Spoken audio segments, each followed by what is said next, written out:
देखो इधर सब लोग,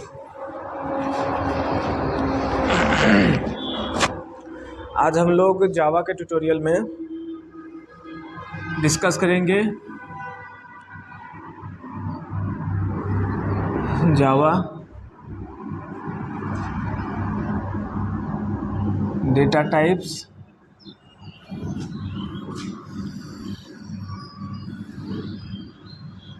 टोकन्स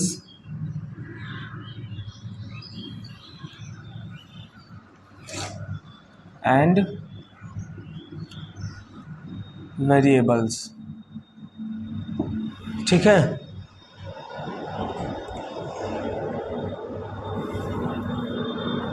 शुरू करते हैं। देखो, प्रोग्रामिंग लैंग्वेज क्यों बना है बताओ।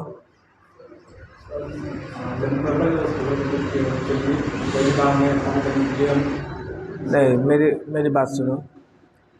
अगर मैं तुम्हें कोई दो नंबर दे दूँ 2 और 6, तो तुम्हारा दिमाग ऑटोमेटिक उस पर काम करना शुरू कर देगा, करेगा कि नहीं? कोई इंस्ट्रक्शन मैंने नहीं दिया, मैंने बस डेटा दिया, मैंने तुमको डेटा दिया और तुम्हारा दिमाग ऑटोमेटिक उस पर कुछ ना कुछ 2 + 4 करके सोचेगा ना, 6 ला देगा, 2 + 2 × 4 करके 8 ला देगा, 2 डिवाइड बाई 4 करके 1/2 ला देगा। तो तुम्हारे पास जो इंटेलिजेंस है वो तुम्हारे बुद्धि को उस प्रकार से यूटिलाइज करता है कि तुम्हारे बिना चाहते हुए भी वो प्रोसेसिंग कर देता है डेटा का ना, चीज़ों को स्टोर कर लेता है तुम्हारे बिना चाहे, तुम्हारे बिना डिजायर के। वो तुम्हारा जो ब्रेन है वो जब उसको कुछ डेटा मिलते हैं, किसी का नाम मिल गया, मैंने उत्कर्ष बोल दिया, उत्कर्ष भी डेटा है अपने आप में, है कि नहीं है? नाम भी अपना डेटा है। तो तुम्हारा दिमाग क्या करेगा, उसको स्टोर भी कर लेगा। क्या तुम बोलते हो स्टोर करने के लिए? नहीं, ऑटोमेटिक वो हो जाता है। ठीक है, उत्कर्ष बोलते हैं तो और भी बातें दिमाग में चलने लगेगी। कंप्यूटर को क्या दिक्कत है कि अगर उसको 2 और 4 लिख दो, दे दो, कुछ करेगा नहीं, पता ही नहीं उसको क्या करना है। ठीक है, क्योंकि वो मशीन है, मशीन को पूरा इंस्ट्रक्शन देना पड़ेगा, सिंपल सी बात। तो प्रोग्रामिंग लैंग्वेज बने हैं कंप्यूटर को इंस्ट्रक्शन देने के लिए। तो जाहिर सी बात है, जब तुम इंस्ट्रक्शन दोगे, और इंस्ट्रक्शन हम लोग कंप्यूटर को देते क्यों है? कंप्यूटर से हमको 2 काम कराना है, कैलकुलेशन करवाना है और इन्फॉर्मेशन को स्टोर करवा के रखना है, बस यही 2 काम करता है ना। तो प्रोग्रामिंग लैंग्वेज से जब तुम इंस्ट्रक्शन लिखते हो तो जाहिर सी बात है इंस्ट्रक्शन में तुम लिखोगे कंप्यूटर को काम क्या करना है। जैसे तुमने कंप्यूटर को बोल दिया कि मल्टीप्लाई करना है, तो फिर कंप्यूटर को ये भी तो बताओगे ना कि किन 2 नंबरों को मल्टीप्लाई करना है आपस में। तो हर एक कंप्यूटर का एक इंस्ट्रक्शन आर्किटेक्चर होता है, इंस्ट्रक्शन सेट होता है। तुम लोग अगर कभी पढ़ोगे कंप्यूटर आर्किटेक्चर, एक सब्जेक्ट होता है, तुम लोग पढ़ोगे ना सुनील, तो उसमें देखोगे कि हर एक कंप्यूटर इंस्ट्रक्शन में 2-3 फील्ड अनिवार्य होते हैं। ऑपरेशन कोड अनिवार्य होता है, ठीक है, ऑपरेंड्स अनिवार्य होते हैं, और उसके बाद उसका एड्रेस, ऑपरेंड्स का एड्रेस अनिवार्य होता है। तो कंप्यूटर के हर एक इंस्ट्रक्शन में बताना पड़ता है कि कौन सा ऑपरेशन करना है, किस ऑपरेंड पे करना है, और वो ऑपरेंड जिस पे ऑपरेशन करना है वो मेमोरी में मिलेगा कहाँ पर, उस ऑपरेंड का एड्रेस। ठीक है, तो जब तुम किसी भी प्रोग्रामिंग लैंग्वेज के माध्यम से इंस्ट्रक्शन लिखते हो तो जाहिर सी बात है तुम डेटा वैल्यूज़ का यूज़ करोगे ही करोगे अपने प्रोग्राम में, करोगे ना। अगर तुम्हें 2 नंबर को स्टोर कराना हुआ तो इंटीजर A = 10, इंटीजर B = 20। अब दोनों को मल्टीप्लाई करना हुआ 10 और 20 को, तो क्या लिखोगे? A × B। तो 10 तुम्हारा डेटा है, क्या है? पता ही होगा सब लोग को, इंटीजर A = 10, 10 क्या है? डेटा है ना। इंटीजर B = 20, 20 क्या है? डेटा है। इक्वल्स टू क्या है? वो डेटा नहीं है। ए क्या है? ए भी डेटा नहीं है। ठीक है, इंट क्या है? इंट लिखा ना, इंट A = 10, इंट क्या है? वो भी डेटा नहीं है, सिर्फ डेटा क्या हुआ अपना 10। ठीक है, तो हम लोग देखते हैं कि डेटा होता क्या है। डेटा का कोई डिफिनेशन बता पाएगा तुम लोगों में से जो बैठे हैं? डेटा होता क्या है? 1-2 लाइन में अगर उसका परिभाषा बताना हुआ तो क्या बताओगे?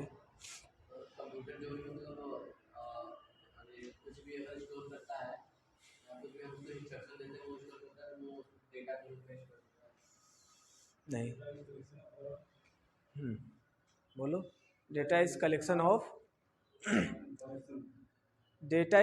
Of raw facts and figures. Data क्या होता है? ऐसा नहीं कि तुम कंप्यूटर पढ़ रहे हो तो सिर्फ कंप्यूटर की पढ़ाई में ही डेटा शब्द का इस्तेमाल होगा, ऐसा तो है नहीं।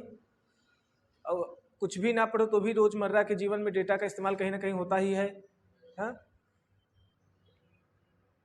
इलेक्शन हो रहा है तो जो वोटर्स है उनका डेटा निकलता है, जनगणना होता है तो जनता की डेटा आती है, ठीक है, तुम्हारा रिजल्ट आया वो भी एक डेटा ही है। तो डेटा बेसिकली क्या है, collection of raw facts and figures. Facts मतलब तथ्य, तथ्य मतलब जो सही है, ठीक है, जो फैक्ट है सही है, जो एग्जिस्ट करता है, ठीक है। और फिगर मतलब आंकड़े। तो तथ्यों और आंकड़ों, तथ्य मतलब कि कोई बात, जैसे कि कल कोई घटना हुई, मैंने बोल दिया कल एक्सीडेंट हुआ रोड पे, ये भी एक डेटा ही है, ठीक है।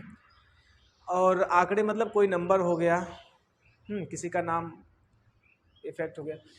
तो data is collection of raw facts and figures. Raw शब्द आया है मतलब कि बस वो कलेक्शन है, उसको उसमें से कोई मीनिंग निकले या ना निकले कोई गारंटी नहीं है, ठीक है। तो मैं जैसे बोल दिया 24, तो 24 क्या है, डेटा है ना, इससे कोई मीनिंग निकल रहा है? 24 कुछ भी हो सकता है, 24 तो सिर्फ एक नंबर है ना, एक फिगर है, मीनिंग इसमें नहीं छुपा है। तो ये रॉ होता है मतलब। और कंप्यूटर करता क्या है, हमेशा डेटा को प्रोसेस करके इन्फॉर्मेशन देता है। बहुत ध्यान सुनना, कंप्यूटर बस दो काम करता है, मैं बार बार बता रहा हूँ तुम लोग को, ठीक है। कंप्यूटर दो काम करता है, वो दोनों काम डेटा को लेकर ही करता है। पहला काम क्या हुआ, डेटा को प्रोसेस करता है। क्या करता है, डेटा को प्रोसेस करता है। कैसे प्रोसेस करता है, अपने मन से, मन तो है नहीं उसके पास, वो तुम्हारे इंस्ट्रक्शन के अनुसार प्रोसेस करता है। तुम्हारा इंस्ट्रक्शन मतलब जो प्रोग्राम रन कर रहा है उस प्रोग्राम के इंस्ट्रक्शन के अनुसार डेटा को यूज़र से लेता है, या फिर कहीं किसी भी सोर्स से लेता है, इंटरनेट से, हार्ड डिस्क से, यूज़र से इनपुट के तौर पे लेता है और प्रोसेस करता है।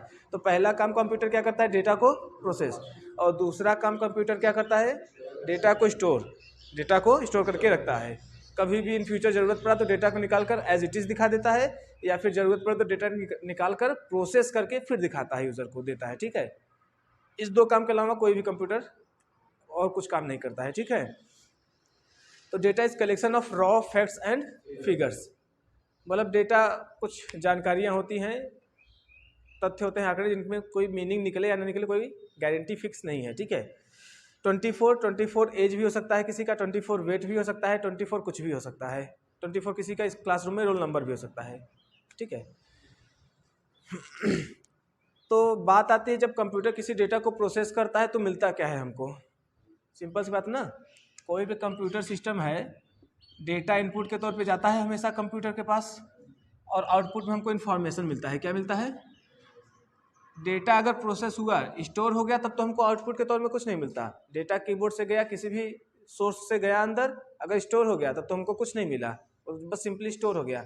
लेकिन जब कंप्यूटर ने डेटा को प्रोसेस किया तो गारंटी है कि वो इन्फॉर्मेशन हमको देगा प्रोसेस करके, या फिर वो इन्फॉर्मेशन जो है दे भी दे और स्टोर भी करा दे, सिंपल, ठीक है। तो डेटा हम लोग पढ़े होंगे कि कंप्यूटर में डेटा इनपुट के तौर पे जाता है, कंप्यूटर उसको प्रोसेस करके क्या देता है। हाँ, अगर ये अपना कंप्यूटर है, ठीक है, और यहाँ पर क्या होता है, डेटा प्रोसेस होता है ना, प्रोसेस होकर इन्फॉर्मेशन। कंप्यूटर तुम लोग को पता है, फर्स्ट ईयर वाले स्टूडेंट्स जो तुम लोग भी क्लास अटेंड किए हो तो पता होगा कि कंप्यूटर होता क्या है। क्या होता है कंप्यूटर? नहीं नहीं, मैं ये बोल रहा हूँ जो तुम्हारे घर में या फिर लैब में कंप्यूटर सिस्टम रखा होता है, तो वो तो कंप्यूटर सिस्टम मतलब कंप्यूटिंग सिस्टम है।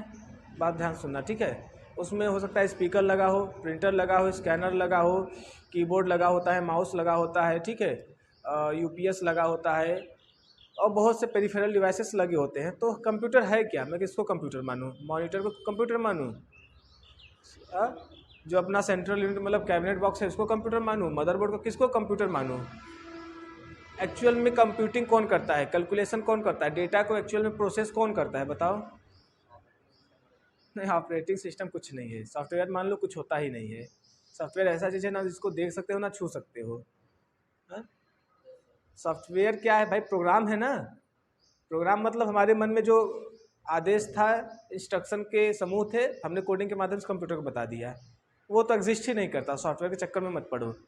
मैं बोल रहा हूँ कंप्यूटिंग सिस्टम जो तुम्हारे लैब में रखा है या फिर घर पे रखा होगा, फिर लैपटॉप ही है, तो इसका कौन सा हार्डवेयर, कौन सा पार्ट कंप्यूटर कहने योग्य है, या फिर कौन सा पार्ट ही कंप्यूटर है, बाकी सब कंप्यूटर नहीं है?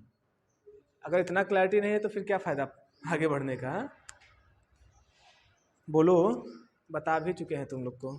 सुनील बताओ, मदरबोर्ड कैसे कंप्यूटर हो गया? मदरबोर्ड, अच्छा मदरबोर्ड में मैं किसको कंप्यूटर बोलूँ? मदरबोर्ड में सर्किट बने होते हैं, हाँ ठीक है, उसमें ट्रांजिस्टर्स हैं, सेमीकंडक्टर्स हैं, कैपेसिटर्स हैं और बहुत से इलेक्ट्रिकल, और मदरबोर्ड में तुम्हारी रैम चिप लगा होता है, हार्ड डिस्क अटैच होता है मदरबोर्ड से। मैं किसको बोलूँ कंप्यूटर? क्या हार्ड डिस्क कंप्यूटिंग करता है? रैम मेमोरी कंप्यूटिंग करता है?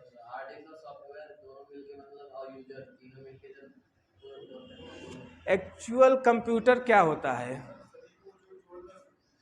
तुम लोग इतना सोच रहे हो लेकिन इतना बस जवाब नहीं दे पा रहे हो। जो तुम्हारा माइक्रो प्रोसेसर होता है, बता रहे तुमको, प्रोसेसर, कंप्यूटर में प्रोसेसर होता है कि नहीं होता है?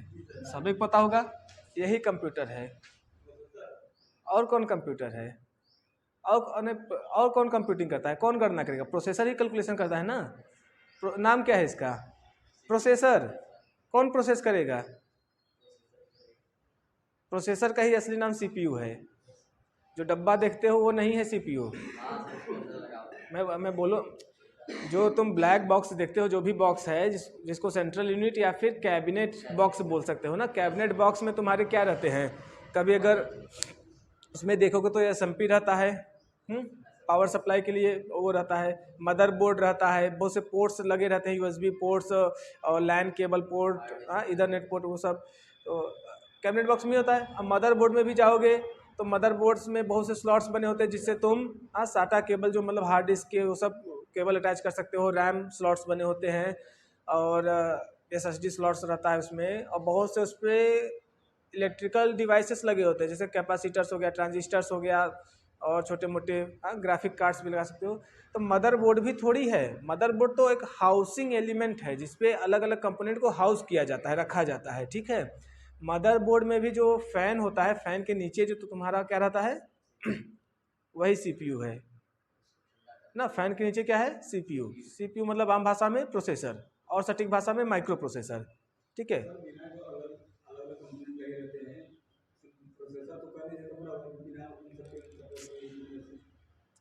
नहीं, तुम समझो ना, मेरी बात सुनो। अगर तुम लोग पढ़े होगे ध्यान से तो सीपीयू में कौन कौन से 3 पार्ट होते हैं?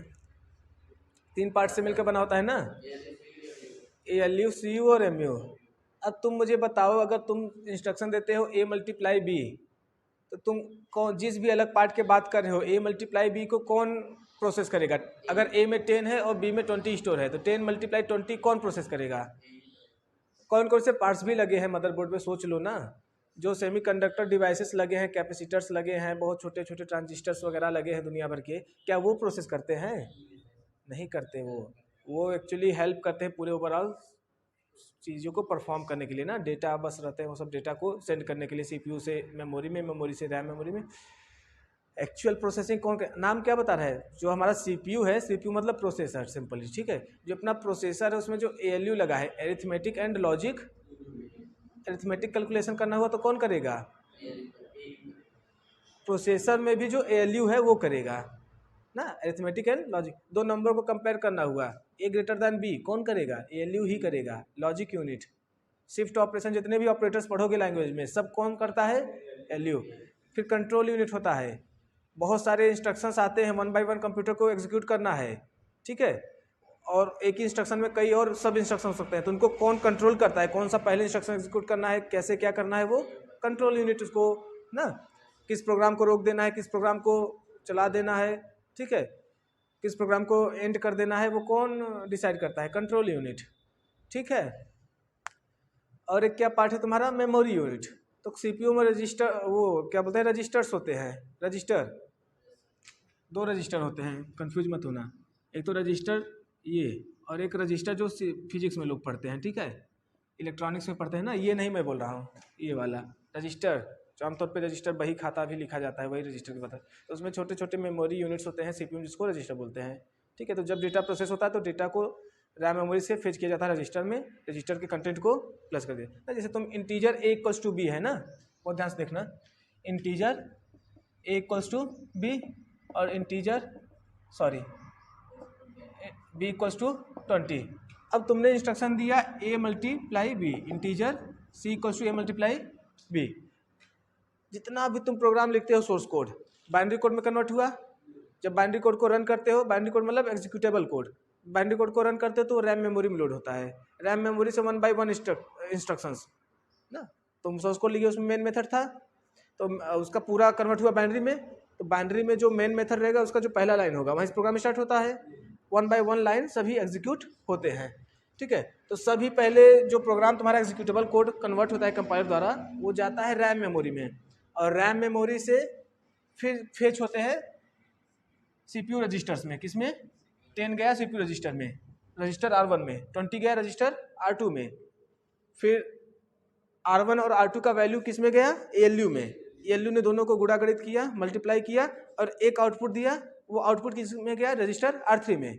फाइनली R3 का कंटेंट कहाँ चला गया? फिर से रैम मेमोरी में ना। रैम मेमोरी में ये C नाम का बना होगा स्पेस, बोलो, तो वो स्पेस में 200 चला जाएगा।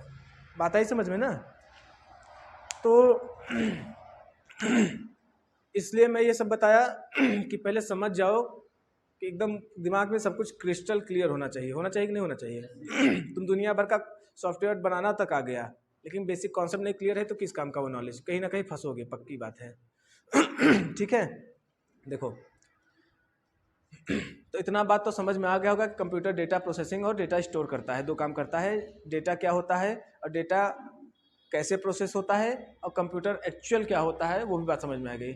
ना माउस कंप्यूटर है, ना कीबोर्ड कंप्यूटर है, ना यूएसबी केबल कंप्यूटर है, ना यूएसबी पोर्ट्स कंप्यूटर है, ना जो बस होता है मदरबोर्ड में वो कंप्यूटर है, ना हार्ड ड्राइव, ना एसएसडी, ना मेमोरी कार्ड, ना मेन मेमोरी। कुछ भी कंप्यूटर नहीं है सिवाय माइक्रो प्रोसेसर के। जो इंटेल का, एएमडी का प्रोसेसर लगा होता है तुम्हारे मदरबोर्ड में, वही कंप्यूटर है, ठीक है। ऐसा नहीं कि मात्र एक कंप्यूटर लगा होता है ना। देखो एक्चुअली वो तो मेन तुम्हारा प्रोसेसर जो है माइक्रो प्रोसेसर, लेकिन उसको और इन्हांस करने के लिए जो और वर्क स्टेशंस कंप्यूटर होते हैं और हाई फाई कंप्यूटर्स होते हैं, उसमें वेक्टर प्रोसेसर्स लगे होते हैं, एरे प्रोसेसर्स लगे होते हैं, ग्राफिक जो गेमिंग कंप्यूटर होते हैं उसमें ग्राफिक्स प्रोसेसर लगे होते हैं। एक तो मेन प्रोसेसर है अपना, जो उसको और सपोर्ट करने के लिए, जैसे कोई गेमिंग के लिए डिवाइस बनाए तो उसमें ग्राफिक्स प्रोसेसर है ना। तो ग्राफिक्स प्रोसेसर क्या करता है कि जितने भी स्क्रीन पर डिस्प्ले कराने के काम होंगे वो ग्राफिक प्रोसेसर ले लिया ना। नहीं तो अगर ग्राफिक प्रोसेसर नहीं रहेगा तो वो काम तुम्हारे मेन प्रोसेसर को करना पड़ता है। बात आई समझ में? बहुत जैसे वेदर फोरकास्टिंग करना हुआ, बड़े बड़े जहाँ मेट्रोलॉजिकल डिपार्टमेंट्स होते हैं तो वहाँ पर बहुत ज़्यादा डेटा होता है, तो वहाँ पर एरे प्रोसेसर, वेक्टर प्रोसेसर्स लगे होते हैं मेन प्रोसेसर को मदद करने के लिए। मेन प्रोसेसर और भी चीज़ें दिखता है, अगर डेटा को प्रोसेस करना हुआ स्पेशल तो वेक्टर प्रोसेसर्स होते हैं, वो डेटा को प्रोसेस करते हैं। बात आई समझ में? तो ऐसा नहीं कि कंप्यूटर जो तुम्हारा कंप्यूटिंग सिस्टम है उसमें सिर्फ एक प्रोसेसर है, और भी होते हैं, लेकिन मेन एक ही प्रोसेसर होता है जिसमें ALU, CU और TMU होता है। बाकी और अगर प्रोसेसर है तो वो स्पेशल प्रोसेसर होते हैं, जनरल नहीं, वो उसको मदद करने के लिए CPU को, ठीक है। डेटा समझ में आया? तो अब समझ में आ गया कि हम लोग जब प्रोग्रामिंग लैंग्वेज इंस्ट्रक्शन देते हैं तो उसमें डेटा भी रहता है। इंस्ट्रक्शन में डेटा रहता है, उस डेटा को कंप्यूटर प्रोसेस करता है, ठीक है। तो हम लोग देखेंगे जावा लैंग्वेज में डेटा कितने प्रकार के होते हैं।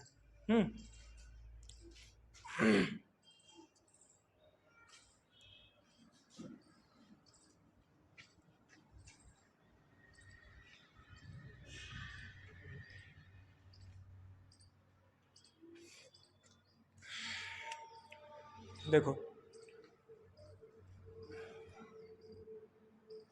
सी लैंग्वेज में डेटा कितने प्रकार के होते हैं नवदीप? 2 प्रकार के ना। लैंग्वेज की नज़र से देखा जाए तो 2 प्रकार के डेटा टाइप, प्रिमिटिव और नॉन प्रिमिटिव ना, ठीक है। या फिर और क्या बोल सकते हैं उसको? प्रिमिटिव और नॉन प्रिमिटिव, और कुछ भी बोल सकते हैं उसको। बिल्ट इन और यूज़र डिफाइंड। जब प्रिमिटिव बोलोगे तो उधर नॉन प्रिमिटिव, और जब इधर बिल्ट इन बोलोगे, बिल्ट इन मतलब बने बनाए, जब कंपाइलर डाउनलोड करते हैं तो बने बनाए आते हैं ना। और एक यूज़र डिफाइंड जो तुम प्रोग्राम लिखने के दौरान बनाते हो डेटा टाइप, ठीक है। तो प्रिमिटिव का ही दूसरा नाम बिल्ट इन, और नॉन प्रिमिटिव का यूज़र डिफाइंड, ठीक है। अब देखो तो सभी प्रोग्रामिंग लैंग्वेज में ऐसा ही होता है।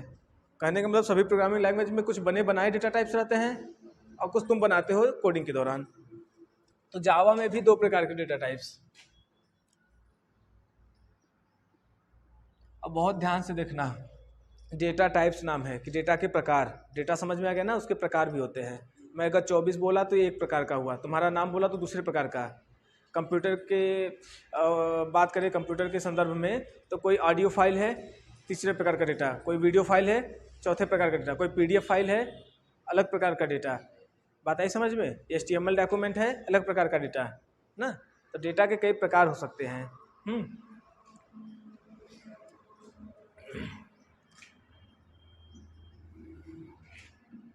प्रीमिटिव मतलब इसका अर्थ क्या होता है? बोलो। प्रीमिटिव मतलब पुराना, प्रीमिटिव पहले के, आदि। प्रीमिटिव मेंस क्या होते थे? पहले के इंसान ना, पूर्वज लोग, वो प्रीमिटिव मेंस। और नॉन प्रीमिटिव मतलब जो पुराना ना हो, जो पहले का ना हो, जो अब का हो। ठीक है। प्रिमिटिव डेटा टाइप मतलब बने बनाए डेटा टाइप्स। ठीक है, जो तुम जब डेवलपमेंट इन्वायरमेंट या फिर कंपाइलर डाउनलोड करते हो तो उसके साथ रहते हैं। तो प्रिमिटिव में भी जब तुम कोडिंग कर रहे हो तो हो सकता है तुम किसी वेरिएबल में नंबर स्टोर कराओ। ठीक है, इसको एक्चुअली और क्लासिफाई कर सकते हो। क्लासिफाई करने के बहुत से तरीके हैं। ठीक है, जैसे तुम यहाँ पर सिंपली क्या कर सकते हो, दो प्रिमिटिव को भी दो भागों में बांट सकते हो, न्यूमेरिक डेटा टाइप्स और। अब ये तुम कोई किताब पढ़ना तो मत कर देना सर उसमें तो ऐसा नहीं दिया था।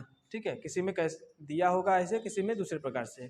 ठीक है, जब तुम किसी चीज़ में बहुत आगे बढ़ जाते हो तो तुम अपना नियम बना लेते हो, तुम्हें संदेह नहीं रहता कि मैं जो सोच रहा हूँ वो गलत होगा कि सही होगा, क्योंकि तुम जानते हो ना, उसके पीछे का लॉजिक जानते हो पूरा।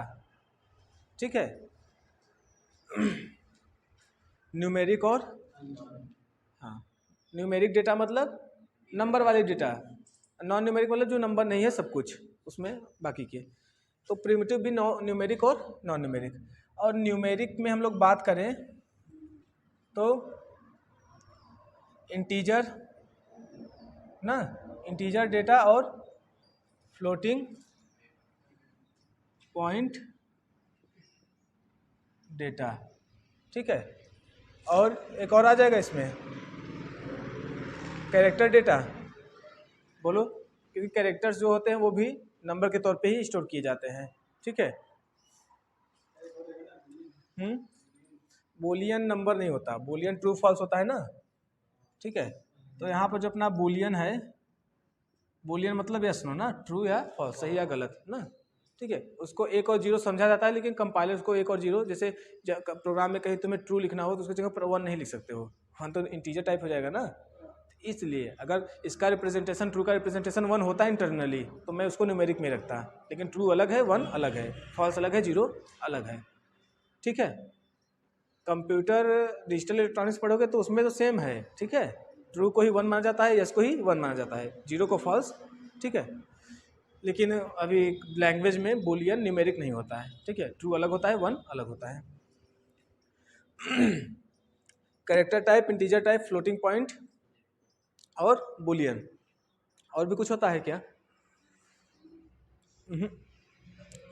प्रिमिटिव में और तो नहीं होता ना, नहीं होता है, तो इसको हम लोग हटा देते हैं। ठीक है, देखो इधर कैरेक्टर में अगर हम लोग देखें तो इसके एग्जाम्पल देखा जाए तो हर वो single character, single symbol, single कहने का मतलब हर वो सिंबल जिसमें एक कैरेक्टर हो। कैरेक्टर मतलब जैसे मैं लिखा, देखो एग्जाम्पल, ए लिख दिया, अगर ए सिंगल कोट्स में इनक्लोज है तो कैरेक्टर हुआ। क्या हुआ?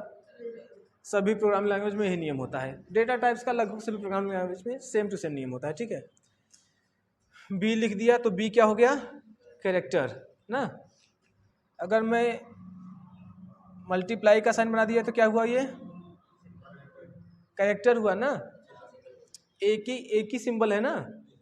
अगर मैं यहाँ पर ऐसे लिख दूँ -1 तो ये गलत हो गया, क्योंकि 2 सिंबल आ गया। कैरेक्टर में रूल क्या होता है? सिर्फ एक सिंबल आना चाहिए, और वो भी सिंबल अकेले ना हो, सिंगल कोट्स में इनक्लोज हो, सिंपल सी बात। ठीक है, अगर मैं यहाँ पर मल्टीप्लाई और डिवाइड बना दूँ तो ये भी गलत हो गया। ठीक है, अगर मैं यहाँ पर 0 लिख दूँ तो इंटीजर डेटा टाइप हो गया, कैरेक्टर ही है ना। जीरो अगर कोई भी अंक 0 1 2 3 4 5 6 8 7 8 9 सिंगल कोट में इनक्लोज है तो वो कैरेक्टर है। बोलो हाँ या ना, है ना? ठीक है, आगे देखते हैं। और बाकी तुम लोग जानते हो कि कैरेक्टर को इंटरनली जो है कंप्यूटर तुम्हारा ASCII कोड के रूप में रिप्रेजेंट करता है। प्रोग्रामिंग के दौरान तुम लोग देखे होगे ना, जीरो का क्या था ASCII कोड? जीरो का कैरेक्टर जीरो का ASCII कोड क्या था? कैरेक्टर जीरो का ASCII कोड क्या था? याद रखा करो, ठीक है, ऐसे काम नहीं चलेगा। 48 से 57 तक अंकों के है ना ASCII कोड। बोलो ASCII कोड। तो जीरो का कितना था? 48। तो 1 का कितना हो जाएगा? तो 9 का कितना हो जाएगा? ठीक है। कैपिटल ए का भी 65 से शुरू होता है, स्मॉल ए का 97 से। 65 से 90 तक कैपिटल ए टू जेड, और 97 से 122 तक small a to. ASCII code दो प्रकार के कैरेक्टर रिप्रेजेंटेशन होते हैं, ठीक है, जो अडॉप्ट किए गए हैं। एक होता है ASCII कोड। ASCII कोड में इंग्लिश लैंग्वेज के स्टैंडर्ड सिंबल्स आते हैं और कुछ standard symbols plus minus divide $, less than greater than, pipeline, caret, टाइड, ये सब आते हैं, ठीक है, डिजिट्स। और एक होता है यूनिकोड कैरेक्टर सेट। क्या होता है? बता चुके हैं, यूनिकोड कैरेक्टर सेट। यूनि मतलब एक, कोड मतलब सबके लिए एक कोड। पूरे दुनिया में जितने भी लैंग्वेजेस हैं बोले जाते हैं और जितने भी सिंबल आज तक पाए गए हैं, सभी सिंबल को एक एक इंटीजर वैल्यू दे दिया गया है। ASCII में तुमको पता है ना, ASCII में सिर्फ 128 कैरेक्टर्स को ही कोड दिया गया है ना, 128 कैरेक्टर्स को ही ना। लेकिन यूनिकोड में जितने भी सिंबल आज तक बने हैं मानव इतिहास में, जितने भी भाषा है उसमें, भाषा में जितने भी कैरेक्टर्स हैं, सबको एक न्यूमेरिक वैल्यू दे दिया गया है। हिंदी लैंग्वेज में, संस्कृत लैंग्वेज में, चाइनीज़, फ्रेंच, जिसमें जितने भी सिंबल हैं सबका एक यूनिकोड इंटीजर रिप्रेजेंटेशन होता है, ठीक है। बात आई समझ में? कोई डाउट होगा तो बोल देना। इंटीजर डेटा टाइप की बात करते हैं।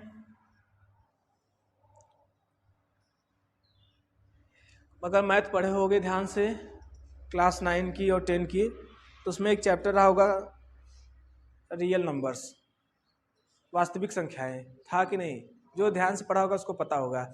अगर हम संख्या की बात करें तो संख्या दो प्रकार के होते हैं।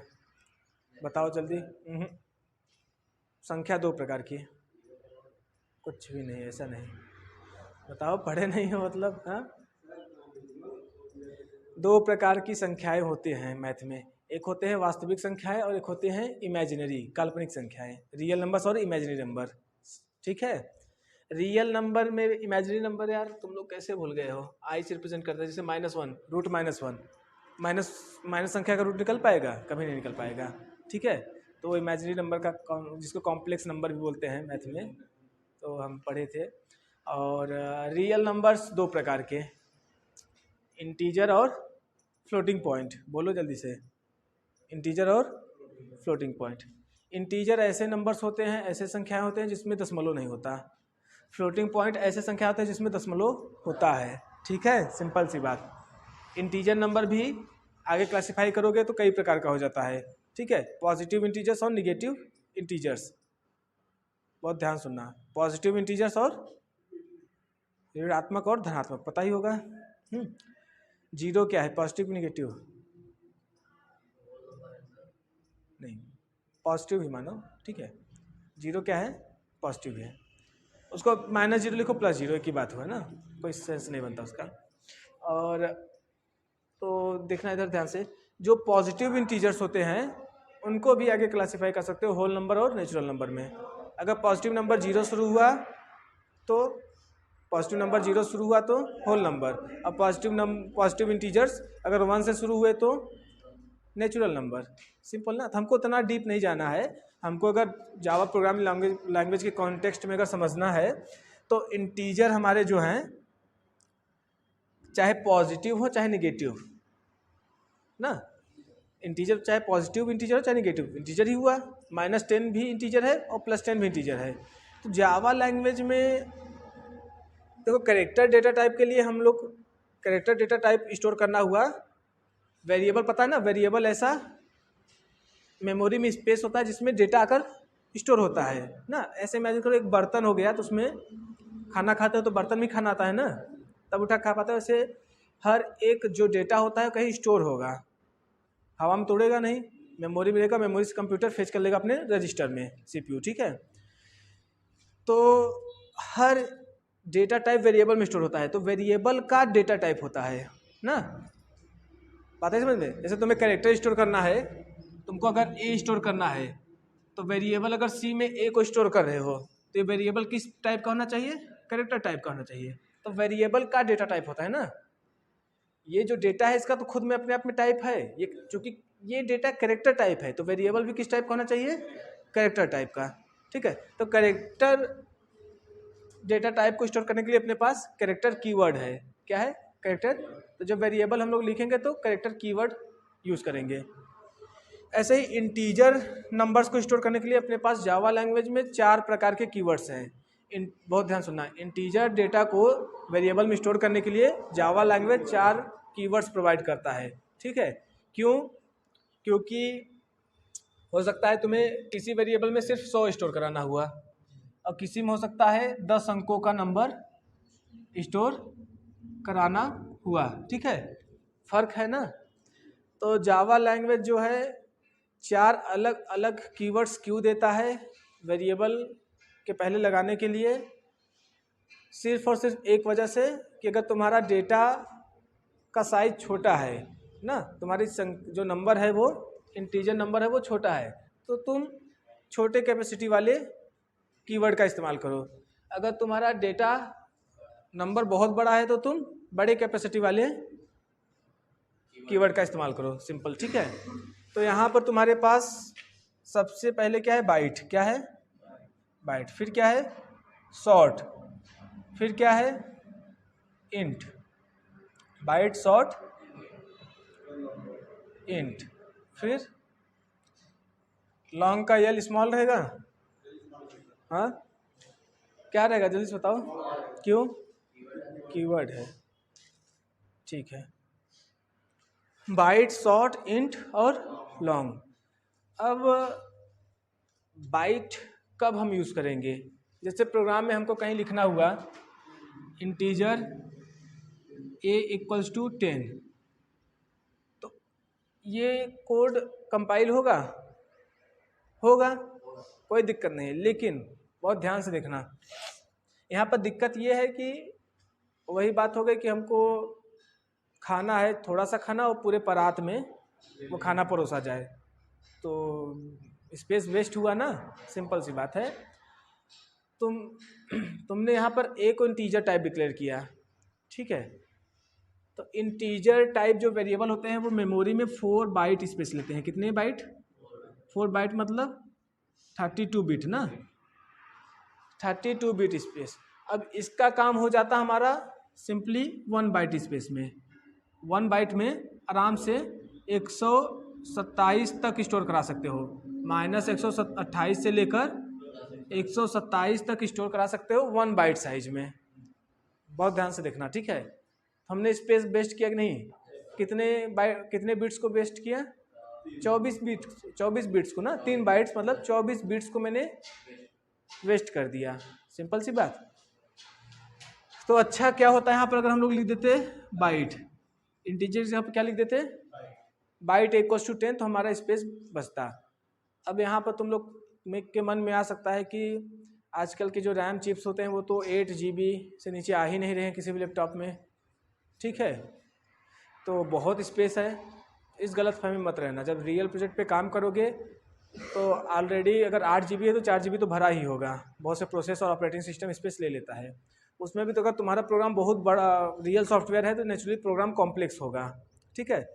तो तुम्हारा जब प्रोग्राम रन करेगा तो बहुत से वेरिएबल्स डिक्लेयर होते हैं, बहुत से बड़े बड़े ऑब्जेक्ट डिक्लेयर करते हो ना। जैसे अभी तुम लोगों ने ग्राफिकल प्रोग्रामिंग किया, GUI एप्लीकेशन बनाया तो उसमें ऑब्जेक्ट्स बनाते हो ना, swing components, buttons, labels, list, scroll pane, और ये सब बहुत ज़्यादा स्पेस लेते हैं मेमोरी में, ठीक है।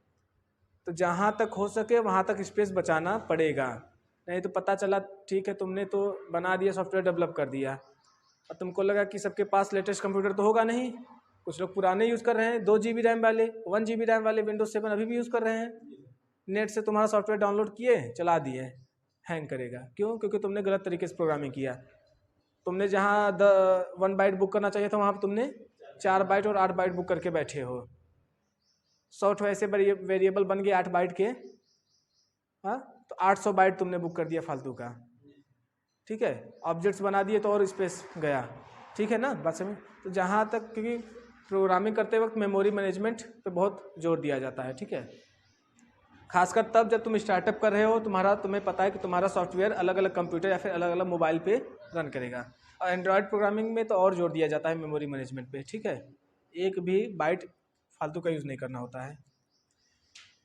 तो बाइट की कैपेसिटी कितनी होती है? जो बाइट कीवर्ड है, जब वो वेरिएबल जब बाइट कीवर्ड से डिक्लेयर किए जाते हैं, तो ये वेरिएबल ए कितना स्पेस लेगा? इंट था तो 4 बाइट लिया, बाइट है तो 1 बाइट लेगा। तो जो बाइट वेरिएबल्स होते हैं वो मेमोरी में 1 बाइट स्पेस लेते हैं, सिंपल। शॉर्ट वेरिएबल जो होते हैं वो मेमोरी में 2 बाइट्स लेते हैं। कितने लेते हैं? इंट 4 बाइट्स लेते हैं। और लॉन्ग 8 बाइट मतलब कितने बिट? 64 बिट, ठीक है। 8 बाइट मतलब 64 बिट।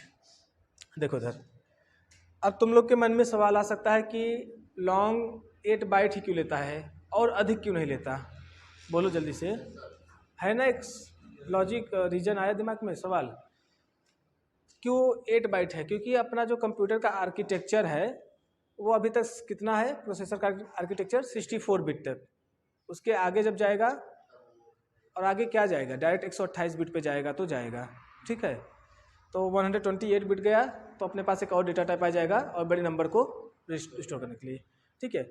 और एक बात बहुत ध्यान से सुनना, अगर 64 बिट प्रोसेसर है, तो मैं बोल रहा हूँ 64 बिट अगर कंप्यूटर है तो उस पर 32 बिट विंडोज़ चल सकता है, ठीक है। हायर आर्किटेक्चर पे लोअर प्रोग्राम्स 64 बिट पे 32 बिट कोई भी सॉफ्टवेयर नहीं चलाते हो, तो 32 बिट कोई एप्लीकेशन नहीं चलाए हो अभी तक? चलता है ना। 64 बिट है तो 32 बिट जेडीके और जावा नहीं चलेगा ना। तो जैसे जावा एक सॉफ्टवेयर है, वैसे ऑपरेटिंग सिस्टम भी सॉफ्टवेयर मात्र है। तो 64 बिट कंप्यूटर पे तुम 32 बिट विंडोज़ चला सकते हो, ठीक है।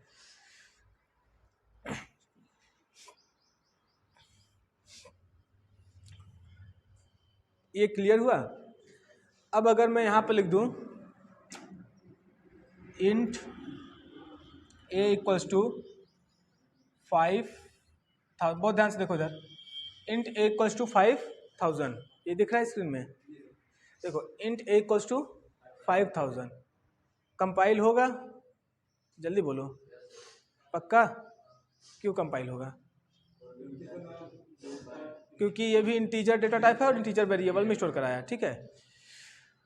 कंपाइल होगा, लेकिन क्या मेमोरी इफिशिएंट कोड है ये?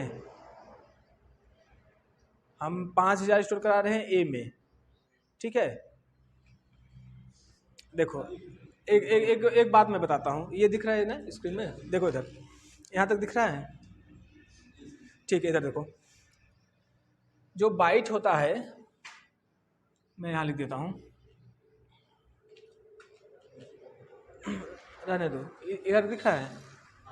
देखो इधर, जो बाइट होता है, बाइट वेरिएबल जो होता है उसमें -128 से 127 तक। जो शॉर्ट वेरिएबल है उसमें -32,768 से टू 32,767। बहुत ध्यान से देखना, ये रेंज है। अगर -128 से 127 तक का कोई नंबर स्टोर कराना हुआ तो तुम वेरिएबल को क्या डिक्लेयर करोगे? बाइट। अगर -32,768 से प्लस 32,767 तक का नंबर स्टोर कराना हुआ तो तुम वेरिएबल को क्या डिक्लेयर करोगे? शॉर्ट। तो यहाँ पर ये 5000 इसके बीच में आ रहा है कि नहीं, इस रेंज में आ रहा है कि नहीं, आ रहा है ना। तो मैंने बोला था कि क्या मेमोरी इफिशिएंट कोड है ये, हाँ या ना।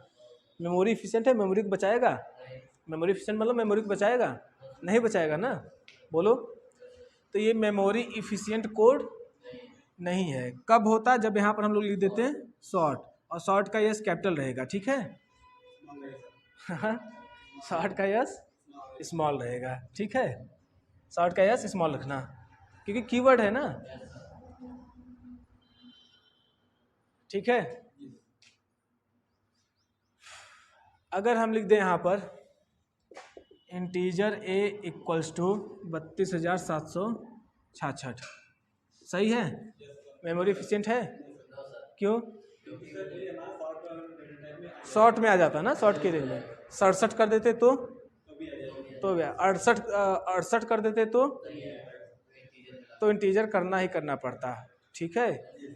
तो इंटीजर, और एक बहुत इंटरेस्टिंग चीज़ है, इसको तुम क्या लिखोगे, यहाँ पर शॉर्ट लिख देना, ठीक है, और यहाँ पर 68 करना, और देखो क्या आता है, फिर ए का वैल्यू प्रिंट करा कर देखना क्या आता है वैल्यू, ठीक है। ए का एक्सपेरिमेंट जरूर कर लेना। अगर हम किसी वेरिएबल को इंट डिक्लेयर कर देते हैं तो इसका रेंज क्या हो जाता है, -21, 47, 48, क्या था मुझे याद नहीं है। ये इंट और लॉन्ग का ना, ये 10 अंकों का होता है। अगर 10 अंकों तक का माइनस में या प्लस में नंबर है, ठीक है, तो उसके लिए इंट काफ़ी बड़ा रेंज होता है।